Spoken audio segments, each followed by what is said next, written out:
ఆడపడుచు. ఆడపడుచు ఉండకూడదని చాలామంది అనుకుంటారు. కానీ ఆడపడుచు చేత పెళ్లి కొడుకుని ఎందుకు చేయిస్తారో తెలుసా?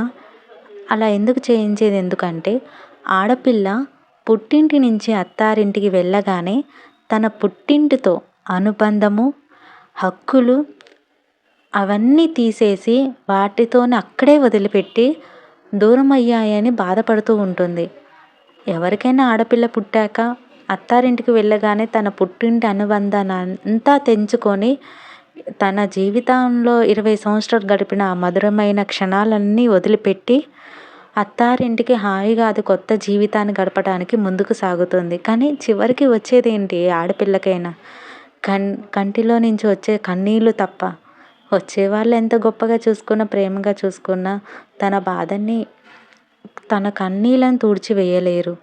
ఆడపిల్ల కోరుకునేది ఒక్కటే, తనని ఎంత గొప్పగా చూసుకుని పువ్వుల్లో పెట్టుకొని చూసుకోవడం కన్నా తన కంటిలో నీళ్ళుని ఎంతమంది ఆపకుండా రానీయకుండా చేస్తున్నారనేది చూస్తారు. కానీ ఏ అబ్బాయికి అది అర్థం కాదు.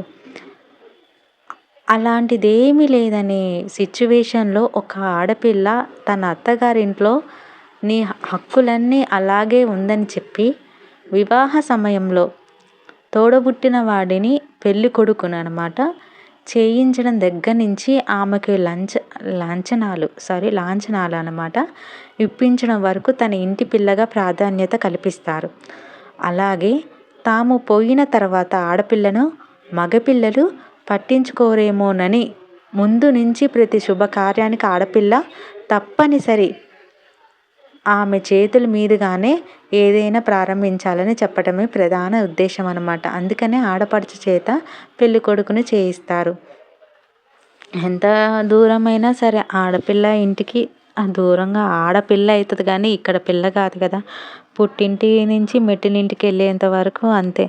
మెట్టినింట్లో వాళ్ళ అత్తగారి ఇంట్లో ఎలా ఉంటారో తెలియదు. అత్తగారు వాళ్ళ అత్తగారిని బాధిస్తారు, ఈ అత్తగారు ఈ ఆడపిల్లని బాధిస్తుంది.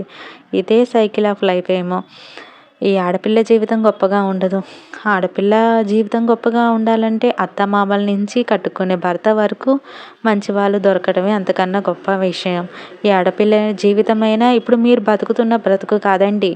మీరు ఎప్పుడైనా తెలుసుకోండి, మనకి తాళి కట్టిన నిమిషం నుంచి మన జీవితం అనేది, ఆడపిల్ల జీవితం అనేది రాత రాసిపెట్టి ఉంటుంది.